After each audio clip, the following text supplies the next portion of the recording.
할렐루야. 우리 2019년을 시작한 지도 이제 10분의 1도 지났고 많이 지났는데 새로운 학기는 오늘부터 이렇게 시작하면서 먼저 하나님께 개강 예배로 영광을 드리고 우리 마음을 다지게 하시는 것을 감사를 드립니다. 특별히 또 이처럼 참 듣기 어려운 아카펠라 찬양 두 곡씩 이렇게 귀한 찬양을 들어서 더 감사하고 또 목사님들이 이렇게 홍일점 전사님도 계시긴 했습니다만은 목사님들이 열창을 하시는 아름다운 찬양으로 하나님께 영광을 드려서 감사를 드립니다. 예, 누가 그리스도의 일꾼인가? 누가 참된 그리스도의 일꾼이 되겠는가 하는 주제로 이 시간 같이 말씀을 나눠보려고 하는데 총장님이 말씀을 부탁하셔서 순종하는 마음으로 서긴 했습니다만 선배 목사님들도 많이 계신데 좀 훌륭한 목사님들이 말씀을 전해줬으면 얼마나 좋았을까 하는 그런 마음은 없지 않아 있습니다. 부족해서 여러분들에게 좀 죄스러운 마음을 가지면서 같이 말씀을 나누고자 생각합니다. 제가 교회사를 강의하죠. 그래서 교회 역사를 살펴볼 때 교회 역사는 사람들의 역사다. 저는 늘 그렇게 생각을 하면서 강의도 준비하고 강의도 하곤 합니다. 역사와 사람 사이에는 아주 밀접한 관계가 있습니다. 하나님이 일하심도 늘 그 사람들을 통해서 그렇게 역사를 만들어 가시는 것을 우리가 살펴볼 수 있습니다. 모든 역사에서 위대한 사람들의 이름을 꼭지점 찍어서 줄을 이어보면은 그것이 곧 하나님의 일하신 역사다. 그렇게 분명하게 우리가 알 수 있는 것입니다. 하나님이 하시는 일, 예를 들어 하늘을 열고 부어주시는 그 놀라운 성령의 능력이나 또 우리의 지성을 찢고 들어와서 우리에게 찬란하게 빛을 발하는 그 말씀의 능력이나 또 말씀을 통해서 우리들이 중생하고 회심하여 하나님 앞에서 우리 심령의 부흥을 이루고 나아가 이 땅에 하나님 나라의 부흥을 이루어가는 그런 역사, 이 모든 것들을 우리가 살펴보면은 다 그 안에 하나님이 세우신 사람을 통해서 이루어 가신다고 하는 것이 공통적인 특징인 것을 볼 수 있습니다. 그래서 우리는 어떤 말씀의 능력이나 성령이 주시는 부흥의 역사나 이 모든 것이 사람을 통해서 이루어지는 것이지 사람들이 만든 방법을 통해서 이루어지는 것은 결코 아니라고 하는 것에 우리가 정말 주목해야 될 필요가 있습니다. 제가 많이 듣는 이야기들 중에 교회에서 교인들이 담임 목사님이 어디 목회자 세미나를 가신다 그러면은 그때부터 마음이 불안해지고 두려움이 생기고 걱정이 생긴다고 그래요. 제가 그런 말을 들으면서 아니 목사님 세미나 가셔서 공부하러 가시면 좋아하고 더 권해드리고 그래야지 왜 그것 때문에 염려하고 걱정하냐 그랬더니 갔다 오시면 또 우리를 얼마나 힘들게 할까. 또 새로운 방법을 배워오셔서 새로운 프로그램을 적용하겠다고 뭐 우리들을 얼마나 안 된 말로 볶으실까. 그걸 생각하니 염려가 되고 걱정이 돼서 잠이 안 온다고 좀 그렇게 말씀하시는 교인들의 이야기를 들어볼 수가 있습니다. 여러분, 낮 프로그램입니다. 하나님이 일하시는 것은 프로그램으로 일하시는 것이 아니고 사람을 통해서 정말 한 사람의 그 리더를 통해서 한 지도자의 헌신과 섬김을 통해서 하나님이 일하셔서 하나님의 위대한 역사를 만들어 가시는 것을 우리가 성경의 역사나 교회의 역사나 공통점으로 우리가 확인해 볼 수 있습니다. 성경의 역사를 한번 살펴볼까요? 하나님이 당신의 형상대로 사람을 만드시고 그 사람들 속에 죄가 들어왔습니다. 하나님이 놀라운 능력으로 인간과 세상을 구원하실 계획을 펼치시는데 그 계획은 어떻게 이루어집니까? 먼저 아브라함이라고 하는 사람을 통해서 하나님이 신앙의 가문을 세워 가십니다. 그리고 다음 구약의 중요한 인물인 모세를 세우셔서 이스라엘 민족을 형성하시고 구약 성경의 첫 번째 5권을 저술케 하는 참 그런 놀라운 일을 하나님이 하시는 것을 볼 수 있습니다. 믿음의 역사성을 보여주는 여호수아가 등장하여 가나안 땅에 이스라엘 나라를 세우고 그 후에 직분으로서의 선지자와 왕의 제도를 세운 훌륭한 믿음의 사람 사무엘이 드디어 등장합니다. 그리고 이제 그를 통해서 신구약을 통틀어 가장 높은 봉우리를 이루었다고 할 수 있는 믿음의 사람, 그리고 신학자요, 철학자요, 예술가요, 전쟁의 영웅 바로 다윗이 등장해서 정말 역사의 정점을 찍는 것을 우리가 볼 수 있습니다. 그는 지극히 하나님을 경외했고 하나님을 사랑했던 인물이었습니다. 그 후의 역사는 내리막길을 걷다가 이사야라고 하는 하나의 봉우리를 만나고 그는 누구보다도 예수 그리스도를 그리고 그분의 오심을 예언하고 선포하는데 그 예언대로 예수 그리스도가 태양처럼 역사 속에 이렇게 등장하시는 것을 우리가 볼 수 있습니다. 예수 그리스도의 오신 그 이후에는 이제 교회 역사로 우리가 살펴볼 수 있습니다. 예수 그리스도가 떠나신 후 사도들이 등장합니다.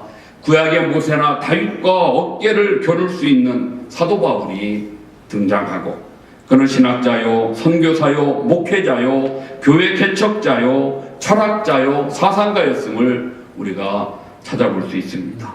신약성경 전체의 반을 저술하는 그런 영예를 그가 얻게 됩니다.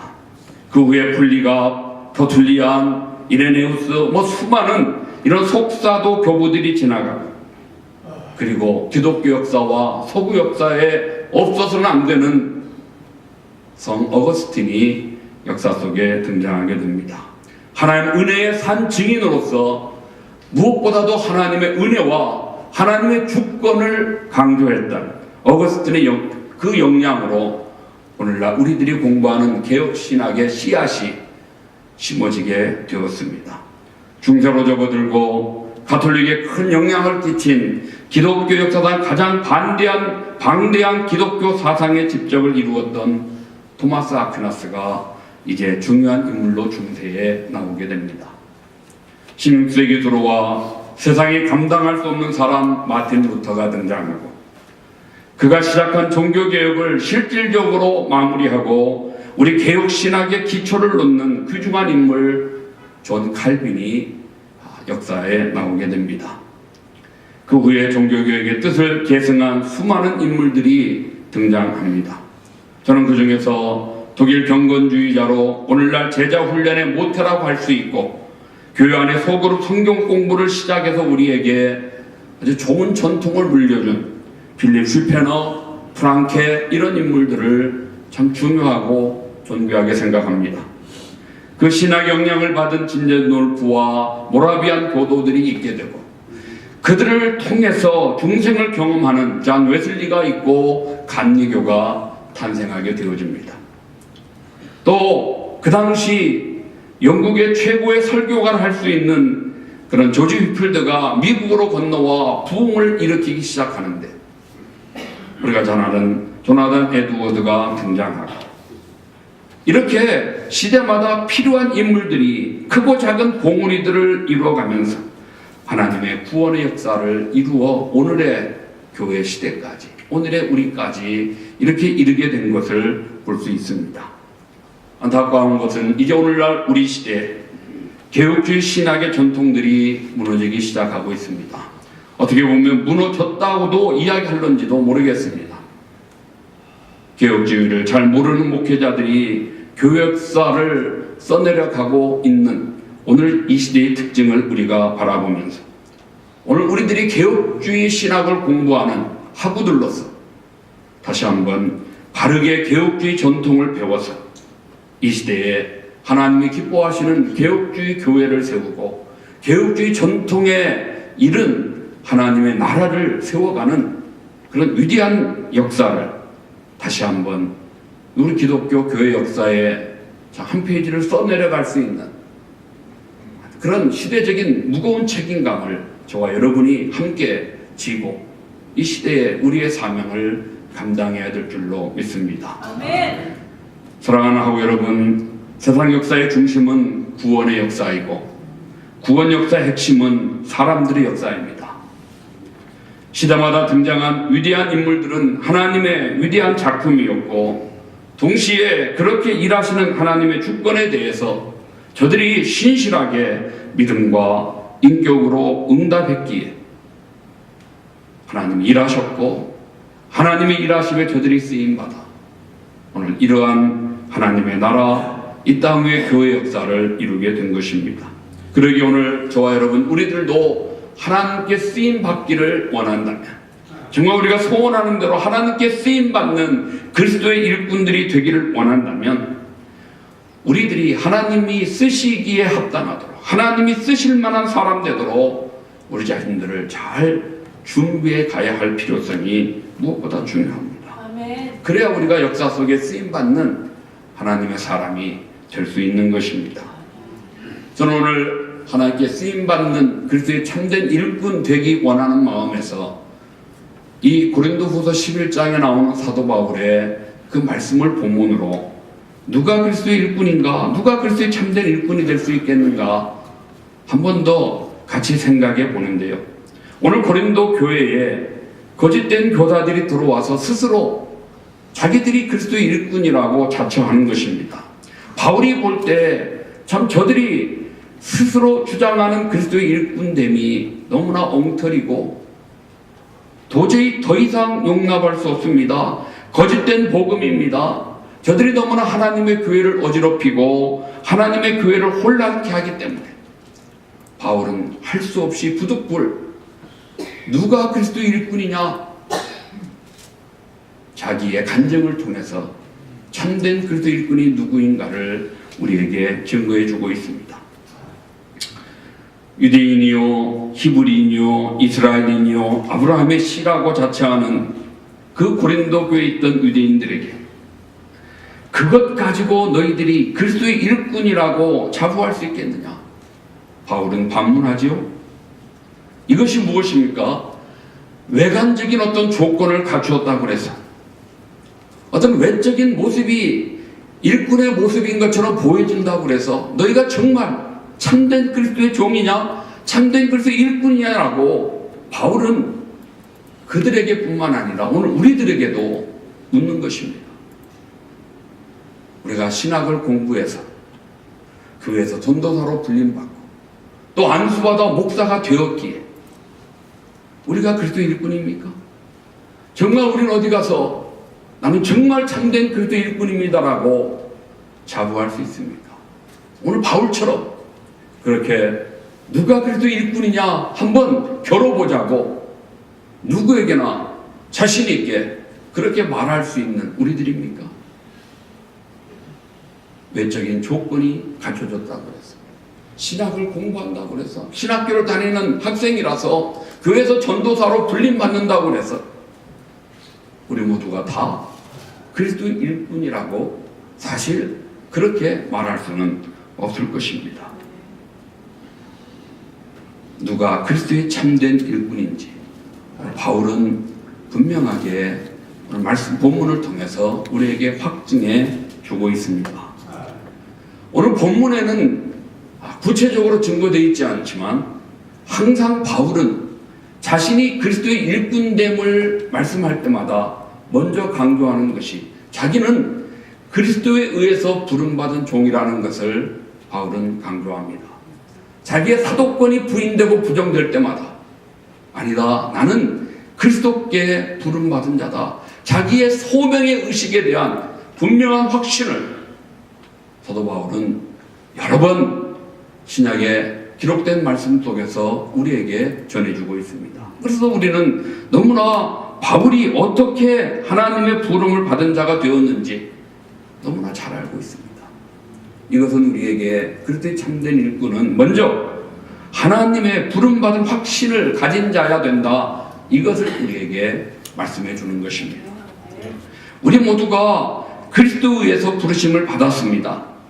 정말 그리스도와의 만남의 체험이 우리에게 있는지, 소명의 그 체험이 우리에게 있는지 늘 우리는 자신에게 물어보고 그 소명을 귀중히 여기고 그 하나님이 주신 그 소명의 체험을 정말 무엇보다도 가장 귀중한 것으로 알고 우리의 사명 다하는 날까지 간직해야 할 책임들이, 그런 무거운 책임의식이 우리들에게 있다고 하는 것을 우리가 잊어서는 결코 안 될 것입니다. 사랑하는 하고 여러분, 소명은 사명과 다르죠. 소명은 그리스도와의 만남에서 이루어지는 것입니다. 개인적인 체험이라고 이야기할 수 있습니다. 개인적인 신앙이 소명입니다. 조금 더 나아가자면 소명은 십자가와 부활에 대한 믿음이 확실해야 됩니다. 십자가는 무엇입니까? 내가 죄인이고 죄인된 나를 대신한 예수님이 죽으셔서 내가 용서받았다라고 하는 확신이 십자가의 체험입니다. 부활의 체험은 무엇입니까? 그런 나를 하나님이 인정하셨다고 하는 것이 부활의 체험입니다. 예수님이 십자가에 죽으셨고 그를 다시 살리신 것은 너는 정말 내 아들이다라고 하는 것을 하나님이 인정하신 거죠. 오늘 우리들이 십자가에 대한 확신과, 그리고 내가 하나님에 의해서 죄인에서 의인으로 탈바꿈했다고 하는, 변화된 죄인 되었다고 하는 이 분명한 확신이 부활의 확신을 통해서 우리 가운데 넘쳐나야 될 줄로 믿습니다. 이것이 소명입니다. 여기에다가 이제 더하면 하나님의 아가페 사랑이 더해져야 되겠죠. 예수님이 베드로를 부르실 때 네가 나를 사랑하느냐, 이 모든 것들보다, 이 모든 사람들보다, 세상의 그 무엇보다 누구보다 나를 더 사랑하느냐고 3번씩 확인하셨던 것은 바로 아가페 사랑에 대한 확인입니다. 그리고 그 후에 내 양을 치라, 내 양을 먹이라고 거듭해서 베드로에게 명령하시는 것입니다. 십자가와 부활의 체험과 함께 하나님의 아가페 사랑, 그것이 내 사랑, 내 안에 넘쳐나서 정말 나도 그 사랑에 대한 보답으로 무엇보다 누구보다 주님을 사랑하고 영혼을 사랑하는 그 마음이 우리에게 소명으로 있어야, 그래야 그 다음에 우리는 하나님 주시는 사명을 감당하는 자가 될 수 있습니다. 그리스도를 위하여 사는 자가 될 수 있는 것입니다. 이것이 그리스도의 일꾼으로서의 첫 번째 자격이요, 조건이요, 반드시 갖춰야 될, 반드시 그리스도의 일꾼으로서는 있어야 될 모습입니다. 그러기에 오늘 우리 모든 하고 여러분들도 다시 한번 내 안에 십자가의 부활의 체험을 확인하시고 소명을 정말 마음에 확인하면서 하나님의 아가페 사랑에 대한 사명이 내 안에 확실한지 점검하고 붙들고 사명 다하는, 내 생명 다하는 그날까지, 하나님 나라에 내가 이민 가는 그날까지 정말 그 사명 붙들고 살아가는 저와 여러분 되어야 될 줄로 믿습니다. 두 번째로 오늘 본문 말씀 속에서 누가 그리스도의 참된 일꾼인가를 바울이 말씀할 때 그리스도와 복음을 위해서 헌신하는 사람이, 그리스도와 복음을 위해서 충성하고 헌신하는 사람이 그리스도의 일꾼이라고 말씀하는 것입니다. 사실 바울은 그의 신분이나 지위로 보았을 때 그는 편히 살 수 있는 사람이었습니다. 오늘 바울이 고린도 교회에 스스로 일꾼이라고 자부하는 거짓된 사람들에게 이야기하죠. 너희가 히브리인이냐? 너희가 이스라엘인이냐? 너희가 아브라함의 후손이냐? 나도 그러하며 나도 그러하며 나도 그러하며, 정말 신분이나 지위로 보아서 어느 누구보다 빠지지 않는, 충분히 그는 편히 살 수 있는 그런 지위와 신분을 가진 사람이었지만, 그러나 오늘 그가 참 매맞고 죽음의 위기와 그 어려움을 당했던 그 수많은 경험들을 고백하고 간증하는 것은 바로 내가 복음 때문에, 그리스도 때문에, 그를 위해서, 복음을 위해서 나는 이와 같이 고생했다, 수고했다, 헌신과 충성을 다했다. 이것이 그리스도의 일꾼의 모습이라고 바울이 말씀합니다. 너희가 그리스도의 일꾼이냐? 정신없는 말을 하거니와 나는 더욱 그러하도다. 내가 더 그런데, 내가 더 그리스도의 일꾼인데, 내가 정말 그리스도의 일꾼인데 왜 그러느냐? 내가 이처럼 수고를 다했기 때문이라고 바울은 말씀합니다. 바울은 왜 이런 고생을 했습니까? 편히 살 수 있었음에도 불구하고 이런 고생을 하고, 또 그게 무슨 자랑이라고, 뭐 매맞은 거 부끄러워할 일이죠. 그게 뭐 자랑이라고 이렇게 참 드러내놓고 여러 사람들에게 큰 소리를 치고 있습니까? 그것은 이렇게 하는 것이 그리스도를 위하는 것이요 복음을 위하는 것이기에, 세상에서는 부끄러울 수도 있는 거지만 그리스도와 복음을 위하는 일이라면 그는 부끄러워하지 않고 오히려 자랑하면서 정말 누가 참된 그리스도의 일꾼인지 한번 겨뤄보자고 말씀하는 것입니다. 사랑하는 하부 여러분, 성도 여러분, 오늘날 우리 주변에는 복음을 빙자하면서 그리스도 일꾼이라는 신분을 빙자하면서 대접받기를 즐겨하는 사람들이 참 많이 있습니다. 섬기기보다는 섬김을 받고자 하는 사람들도 많이 있습니다. 뭔가 명예 얻는 것에 큰 욕심을 내면서 이리저리 좀 뛰어다니는 사람들도 적지 않아 있습니다. 희생과 양보 대신에 권리만을 주장하면서 정말 자기의 것은 하나라도 빼앗기지 않으려고 참 그렇게 온 힘을 다하는 사람들이 우리 주변에 참 많이 있는데요. 그런 사람들 아무리 외적인 모습은 그리스도의 일꾼의 모습을 가졌다 할지라도 그들이 진정한 그리스도의 일꾼이라고 누가 그들에게 말할 수 있겠습니까?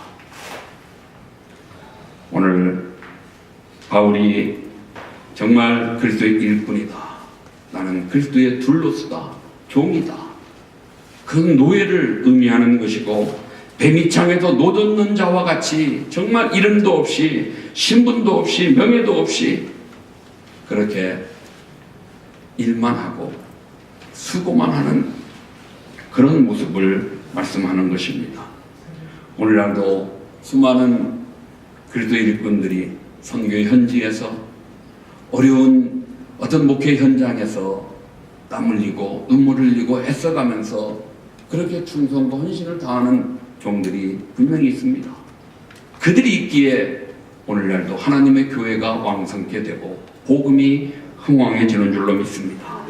오늘 우리들은 제가 말씀드렸던 외적인 모습으로 그리스도의 일꾼을 가지고 섬기기보다 섬김받으려 하고 대접하기보다 대접받으려 하고 명예와 존경받기를 좋아하고 참으로 권리만을 주장하는 그런 사람 되지 말고 이름 없이 빚도 없이 주님 가라 하시면 그곳이 어디라 할지라도 아골골짜기라도 우리가 찬양하는 대로 그렇게 복음 들고 찾아가서 희생하고 눈물을 흘려 복음의 씨앗 뿌려 그리스도를 위하는 삶을 사는 진정 참된 그리스도의 일꾼들이 되어야 할 줄로 믿습니다.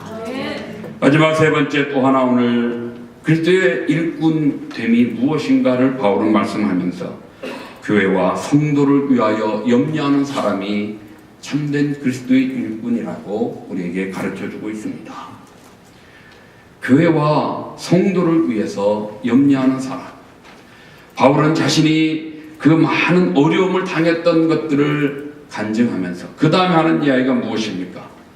그러나 내가 그것보다도 그 고통보다도 더 큰 고통, 더 큰 아픔이 나를 누르는데 그것은 바로 교회를 위한 염려라고 그렇게 오늘 28절에 말씀하고 있습니다. 자기가 죽음에 이르도록 매를 맞고 그 수많은 죽음의 유기를 당했던 그 고통과 어려움보다 더 큰 어려움과 아픔, 더 큰 걱정과 염려가 있다면 그것은 바로 교회와 성도들을 위한 염려라고 말씀합니다.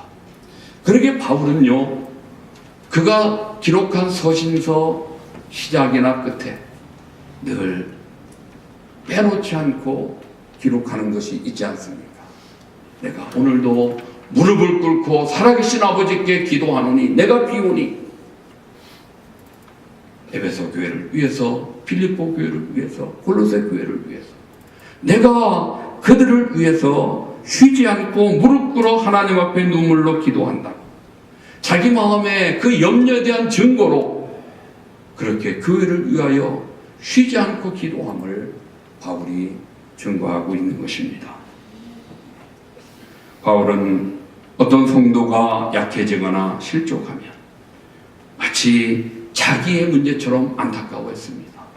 내가 혹시 뭘 좀 잘못해서, 내가 뭘 잘못 가르쳐서, 내가 뭘 좀 잘못 본을 보여서 저 형제가 실족하고 저 성도가 실족한 건 아닌가, 그래서 시험 든 건 아닌가, 늘 자기를 돌아보고 자책했던 그 목회자 바울의 모습을 볼 수 있습니다. 부족하지만 저도 30년 넘게 목회를 하면서 변치 않는 거 하나가 있다면, 교회 성도들이 뭐 시험 들거나 뭐 좀 실족하거나 하면 바로 그냥 혹시 내가 뭘 잘못했나, 내가 뭐 부족했나, 내가 혹시 뭐 말씀에 뭐 실수가 있었나, 먼저 스스로 자신을 돌아보고 나를 반성하고 하나님 앞에 아버지 내가 잘못해서 그러면 용서해 주시고 그 마음을 좀 치유해달라고, 회복해달라고, 그냥 그 자리에서 바로 무릎 꿇고 기도할 수 있는 마음만은, 그런 자세만은 저에게 변치 않고 주신 것, 이것이 얼마나 지금 생각해봐도 감사한지, 이게 바로 목회자의 심정이라고 저는 분명히 여러분들에게 말씀할 수 있습니다.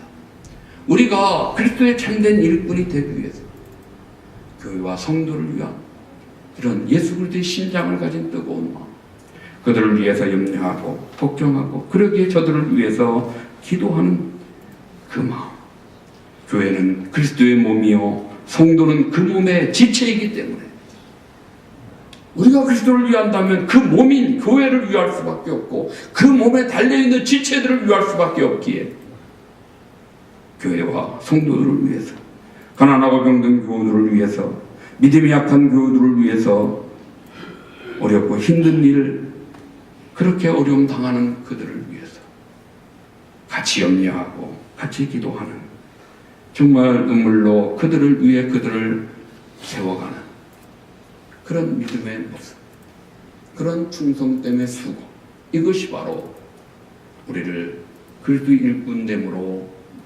세워주는, 자부할 수 있는 하나의 자격이요 조건이라고 말씀할 수 있는 것입니다. 이제 말씀을 맺으면서 이런 말씀을 한번 드려보고 싶습니다. 우리가 걱정하는 것이 무엇인가? 오늘 바울 사도는 교회와 성도들을 걱정했는데 우리들의 걱정거리가 무엇인가? 우리가 염려하는 것이 무엇인가를 돌아보면 현재 내 믿음이 레벨이 어느 정도인가 한번 좀 바로미터로 측정해 볼 수 있을 것 같습니다. 우리들의 걱정과 세상 사람들의 걱정과 닮아 있다면 아직 우리는 부족한 거겠죠.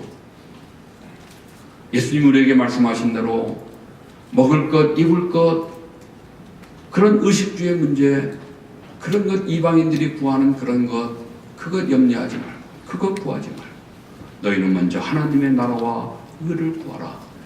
그걸 위하여 살라고 우리에게 말씀하시는 거 아니겠습니까? 그러게 우리는 세상 사람들의 걱정과는 달라야 됩니다. 예를 들면 이런 것입니다. 구약의 야곱은 무엇을 걱정했습니까? 제가 오늘 아침에 교회에서 새벽기도에 창세기 27장 야곱의 걱정을 강의했기에 생각나서 드리는 겁니다. 야곱은 무엇을 걱정했어요? 죄를 지을까봐 걱정하는 것이 아니고 죄를 들킬까봐 걱정합니다. 아버지를 어떻게든지 제대로 속여서 완전 범죄를 이루어서 그 형이 받아야 될 축복을 남김없이 내가 다 받아야 되는데 혹시라도 들켜 복 대신 저주를 받을까봐 그것을 걱정하고 염려하는 야곱을 우리가 볼 수 있습니다. 사람들은 그러대요. 야곱이 복을 너무 사모했기 때문에 하나님이 그에게 복을 주셨다고. 아닙니다. 그렇게 거짓되게 사람을 속여가면서 그렇게 세상 사람보다 못한 걱정해가면서 죄를 짓고 복을 받으려고 하는 사람에게 하나님이 왜 복을 주십니까? 뭐 속아서 복 주실 하나님이 아니십니다. 야곱이 복을 사모해서 받은 것이 아닙니다. 하나님이 그에게 복을 주신 것은 복을 주시고자 하시는 하나님의 주권이요. 그럼에도 불구하고 허물을 덮으시고 베푸시는 하나님의 자비와 은혜 덕분이죠. 야곱 덕분에 하나님이 야곱에게 복을 주신 것이 아닙니다. 그러나 그 아들 요셉은 걱정이 달랐죠. 보디발의 아내가 참 유혹할 때 내가 어찌 큰 죄와 악을 행하여 하나님 앞에 득죄하리이까? 내가 어찌 큰 악을 행하여 하나님께 득죄하리이까? 그는 들킬까봐 걱정하는 사람이 아니고 죄를 지을까봐 걱정한 사람이 요셉이었습니다. 그렇기에 그는 비록 노예요, 종이요, 또 죄수까지 되었어도 언제나 그는 당당했습니다. 그런 그를 하나님이 때가 되네 역사의 무대에 올려 위대하게 글을 쓰시는 것을 우리가 볼 수 있습니다. 여러분, 우리의 걱정이 야곱의 걱정에 머물러 있다면, 뭔가 조그마한 것에 죄를 짓고 이게 들키면 어떡하나 이것 때문에 두려워하고 걱정하고 있다면 아직 우리는 그렇게 참된 일꾼 되기에 너무 먼 거리에 있는 사람들일 것입니다. 우리는 죄를 지을까봐 걱정해야 됩니다. 거룩한 걱정하는 자가 되어야 하는 것입니다. 어떻게 하든지 조금은 당장 힘들어도 평생 힘들지 않고 참 당당하고 하나님께 영광된 삶을 살 수 있는 것은 요셉의 삶이었습니다. 그러기에 우리도 거룩한 걱정, 아름다운 걱정, 하나님이 기뻐하시는 걱정을 하면서 우리의 영적인 수준을 높여가야 합니다. 오늘 2019년도 이제 봄학기를 시작하면서 사랑하는 모든 학우 여러분들, 우리는 이 시대에 일꾼을 가장한 말꾼도 많고 구경꾼도 많고 심지어 싸움꾼들도 많은데 우리는 그런 사람들 되지 말고 정말 낮은 자리에 있다 할지라도 누구 사람들은 몰라준다 할지라도 그럴 때 참된 일꾼들이 되어서 나를 사랑하시고 나를 구원하시고 내게 소명을 주셔서 오늘 이처럼 신학교로 불러주시고 신학의 연단받게 하시는 그 하나님께 영광을 드리고 복음을 위해서 그리스도를 위해서 참 복음의 교회를 세워가는 일에 또 성도들을 세워가는 일에 최선을 다하여 충성하고 봉사하고 헌신하는 그런 아름다운 새 학기가 되어지고 그렇게 열매 맺는 복된 한 학기 될 수 있기를 주님의 이름으로 축복합니다. 네, 기도하겠습니다. 하나님 아버지 감사합니다. 부족한 종이 참으로 두서없이 하나님 말씀을 전했지만 아버지 전하고자 오늘 저에게 주셨던 하나님의 말씀의 포인트가 사랑하는 오늘 학우들과 이 시간 모든 성도들 그 심령 속에 박히게 하시고 이 시대에 하나님께 쓰임받는 그리스도의 참된 일꾼들 다 되게 하여 주시옵소서. 성령님 역사하여 주시옵소서. 강력하게 우리들을 주장하여 주시옵소서. 있사옵고 예수님의 이름으로 기도하옵나이다. 아멘.